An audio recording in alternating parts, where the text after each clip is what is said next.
ओम शांति। 28 अक्टूबर 2021 बाबा के आज के महावाक्य हैं।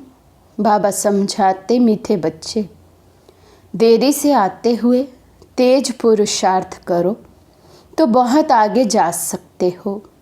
दूसरों की चिंता छोड़ अपने पुरुषार्थ में लग जाओ। बाबा कहते दूसरा कोई क्या कर रहा है, कैसा पुरुषार्थ कर रहा है, उसको छोड़कर अपने पुरुषार्थ पर अटेंशन दो। दूसरा बदल रहा है, नहीं बदल रहा है, आप स्वयं को चेक करो कि हम कितना बदले हैं, कितना तेज गति से हम पुरुषार्थ कर रहे हैं। प्रश्न है, कौन सा कर्तव्य एक बाप का है जो कोई मनुष्य का नहीं हो सकता?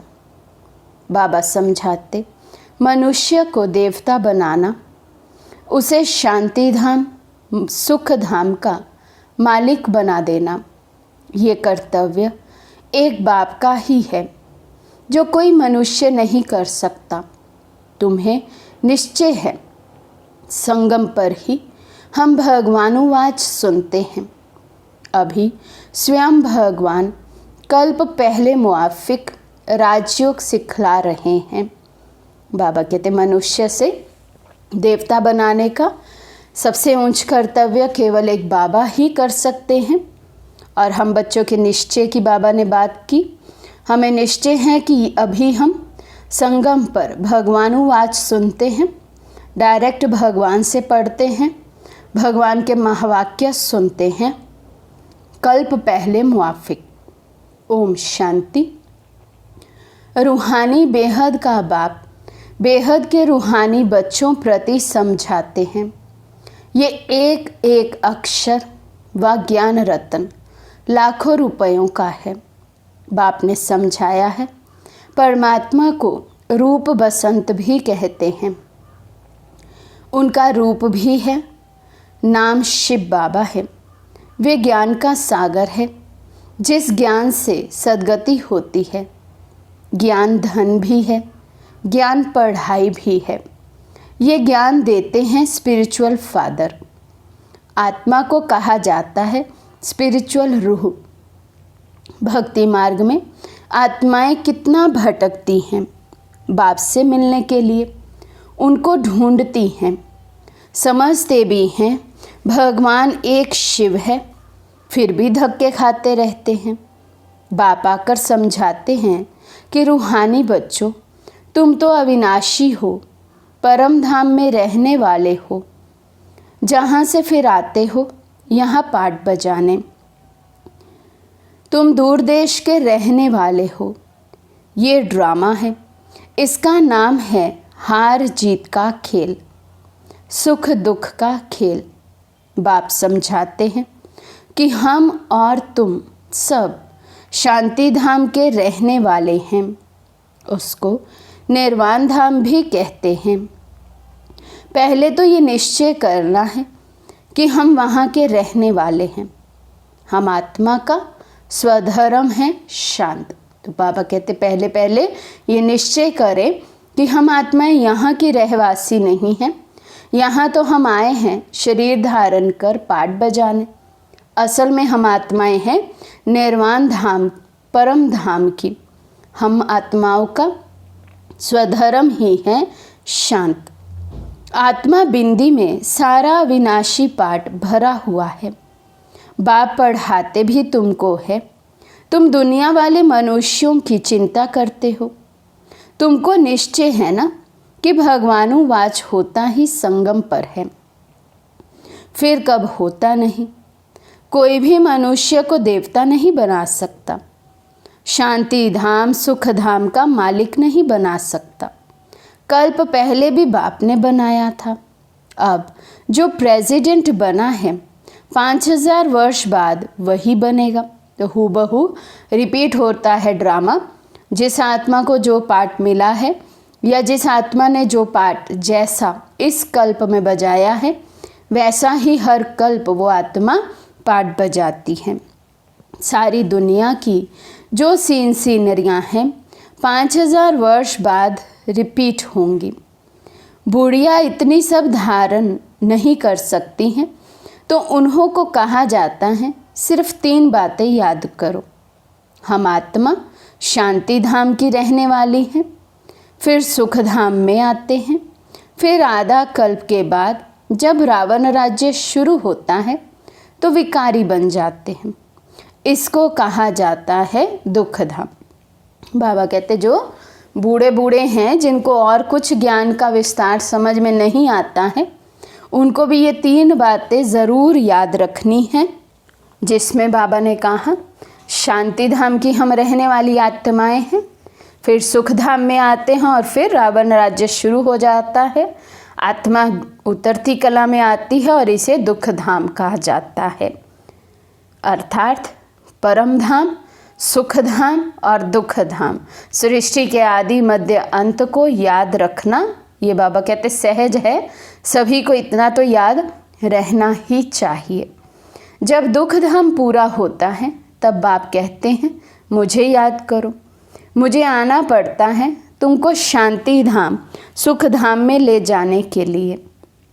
अब जो आकर बाप के बने हैं वही वर्षा पाएंगे। ये सूर्यवंशी चंद्रवंशी राजधानी स्थापन हो रही है। करोड़ों मनुष्य आकर कुछ ना कुछ बाप से सुनेंगे, समझेंगे, वृद्धि होती जाएगी। सब तरफ तुमको जाकर समझाना होगा। अखबार द्वारा भी बहुत सुनेंगे, पाकिस्तान में भी अखबार द्वारा पढ़ेंगे, वहाँ बैठे भी ये ज्ञान सुनेंगे। गीता का प्रचार सारी दुनिया में बहुत है। बाप कहते हैं मामेकम याद करो और वर्षे को याद करो। ये लिखत अखबार में पढ़ेंगे, इसलिए भी बहुत ब्राह्मण बनेंगे। जिन्हों को वर्षा लेना होगा तो वे ज़रूर आकर लेंगे। तो बाबा कहते भिन्न भिन्न युक्तियों से अनेकों आत्माओं तक ये संदेश पहुँचेगा और जो बिछड़े हुए लाल हैं, जो ब्राह्मण आत्माएं हैं, ब्राह्मण कुल की हैं, उनको तीर लगेगा भिन्न भिन्न रूप से सुनकर समझकर, फिर वे बाबा के बन जाएंगे। बाप कहते हैं मामेकम याद करो और वर्षे को याद करो। ये लिखत अखबारों में पढ़ेंगे, इसलिए भी बहुत ब्राह्मण बनेंगे। जिन्हों को वर्षा लेना होगा तो वे ज़रूर आकर लेंगे। अभी टाइम थोड़ा पड़ा है, वृद्धि होती रहेगी। देरी से आएंगे तो फिर तीखा पुरुषार्थ करना पड़ेगा। कल्प पहले जितने स्वर्गवासी बने थे उतने अब भी बनेंगे ज़रूर। इसमें ज़रा भी फर्क नहीं पड़ सकता है। शांति धाम वाले शांति धाम में जाएंगे, फिर अपने अपने समय पर पाठ बजाने आएंगे। जिनका पाठ ही द्वापर से शुरू होगा तो बाबा कहते आधा कल्प तक वे आत्माएं शांति धाम में रहेंगी। जिनका पाठ सतयुग से शुरू है वे आदि से ही आ जाएंगे। तो हर एक आत्मा अपने अपने समय पर ही अपना अपना पाठ फिर से बजाएगी। अब बाप कहते हैं बच्चे मुझे याद करो तो तुम घर पहुंच जाएंगे। सन्यासी मुक्ति के लिए माथा मारते हैं, इसलिए सबको कहते हैं मुक्ति ही ठीक है। सुख तो कागविष्टा समान है। शास्त्रों में लिख दिया है कि सतयुग में भी दुख की बातें थी, समझते कुछ भी नहीं।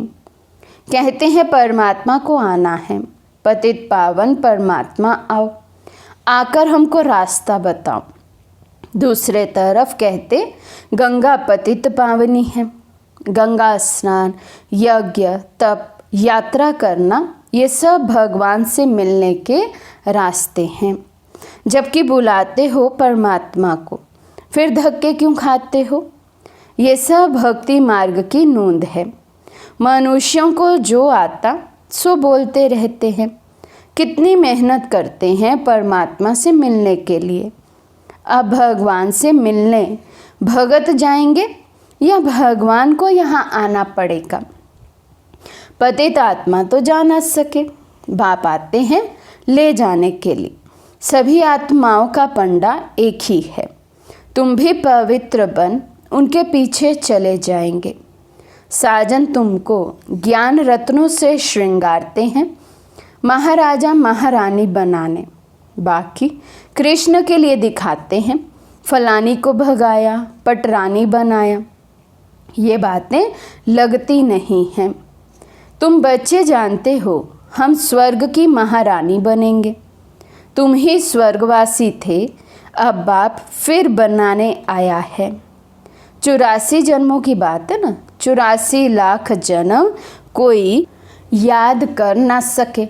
सतयुग को लाखों वर्ष दे दिए हैं, त्रेता को कम दिए हैं, ये तो हिसाब ही नहीं बनता। बाप कितना सहज कर बताते हैं कि सिर्फ 2 बातें याद करनी हैं, अल्फ और बे, तो तुम पवित्र भी बनेंगे, उड़ भी सकेंगे और ऊंच पद भी पाएंगे। तो बाबा कहते केवल अल्फ और बे याद रहे तो भी हम पावन हो जाएंगे, हल्के हो जाएंगे, उड़ते रहेंगे और सतयुग में ऊंच पद भी पा सकते हैं। तो ये औना रखना चाहिए कि कैसे भी करके बाप को याद करना है। माया के तूफान भी आएंगे परंतु हार नहीं खाना। भल कोई क्रोध भी करे परंतु तुम नहीं बोलो। सन्यासी भी कहते हैं मुख में ताबीज़ डाल दो, तो वे बोल बोल कर चुप हो जाएगा। बाप भी कहते हैं कोई क्रोध से बोले तो तुम शांत होकर देखते रहो। कोई भी हालत में तुम्हें शिव बाबा को याद करना है। बाबा की याद से ही वर्षा भी याद आएगा। तुम्हारे अतीन्द्रिय सुख का गायन है कि हम 21 जन्म के लिए स्वर्ग के परिजादे बनेंगे। वहाँ दुख का नाम भी नहीं होगा। तुम 50-60 जन्म सुख भोगते हो, सुख का हिसाब जास्ती है। सुख दुख इक्वल हो तो फायदा ही क्या। तुम्हारे पास धन भी बहुत होता है। कुछ समय पहले यहाँ भी बहुत सस्ता अनाज था। राजाओं की बड़ी राजाई थी। बाबा ने 10 आने मन बाजरी बेची है, तो उनसे भी आगे कितनी सस्ताई होगी। मनुष्य थोड़े होंगे, अन्न की परवाह नहीं होगी। अब ये तो याद रहना चाहिए कि पहले हम घर जाकर फिर नई दुनिया में आकर नया पाठ बचाएंगे। वहाँ हमारा शरीर भी सतो प्रधान तत्वों से बनेगा। अब 5 तत्व बिल्कुल ही तमो प्रधान पतित बन गए हैं। आत्मा और शरीर दोनों ही पतित हैं। वहाँ शरीर रोगी नहीं होता।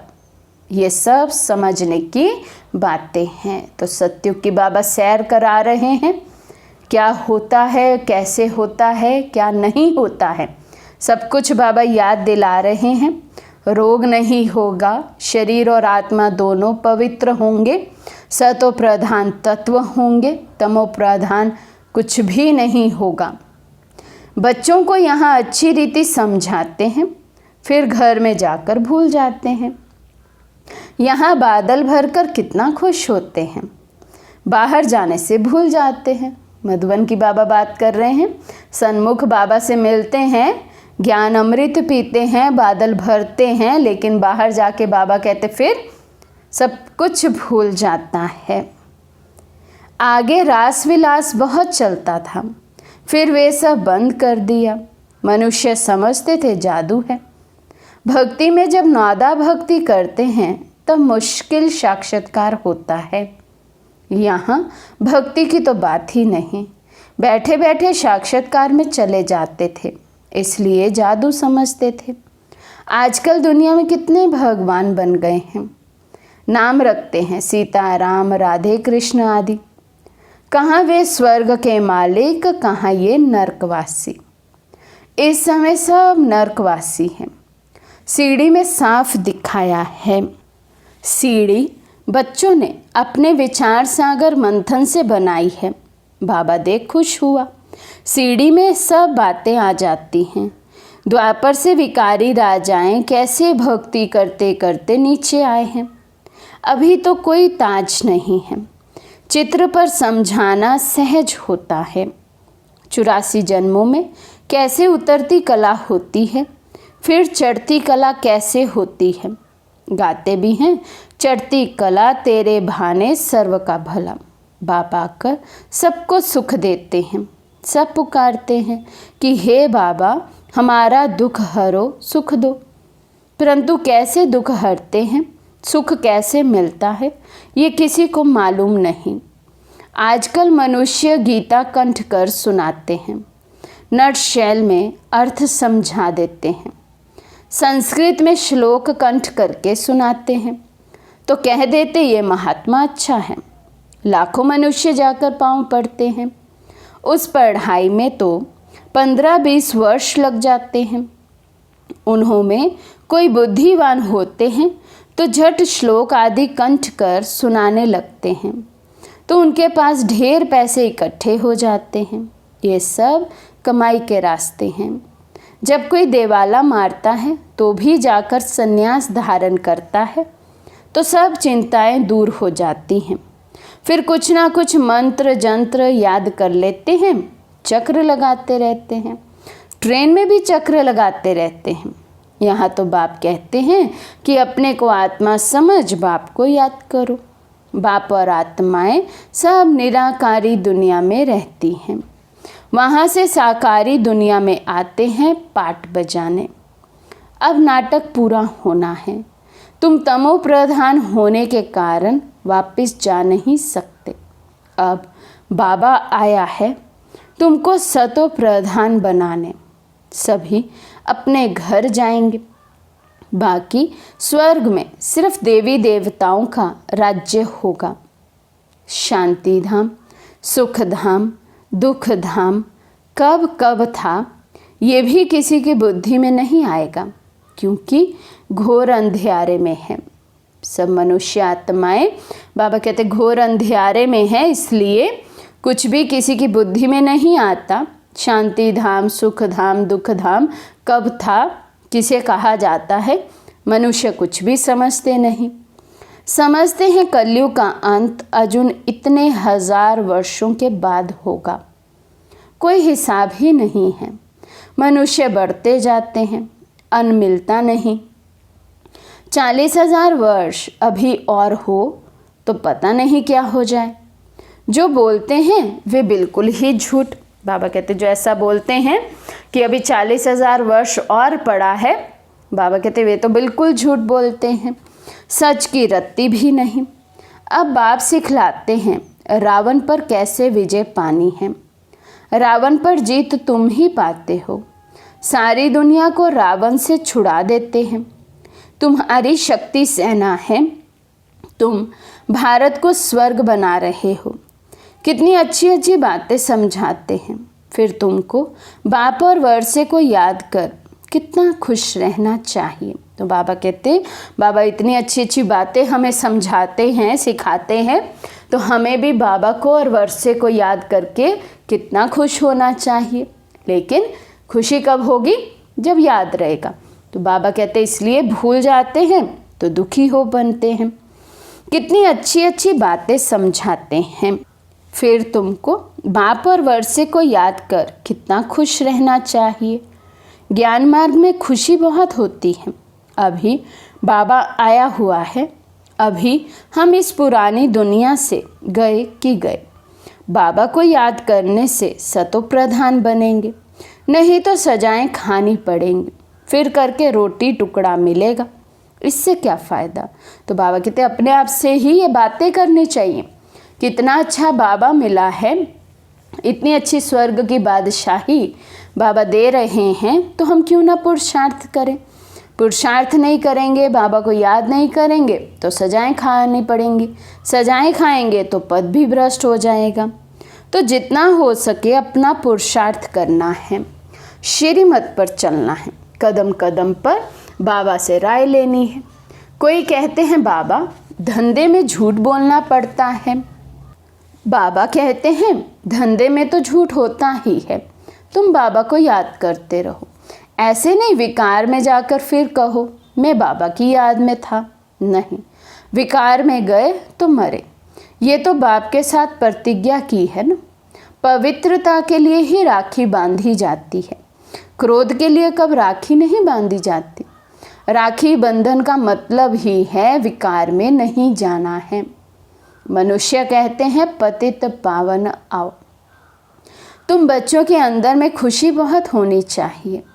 बाबा हमको पढ़ा रहे हैं, फिर बाबा साथ ले जाएंगे।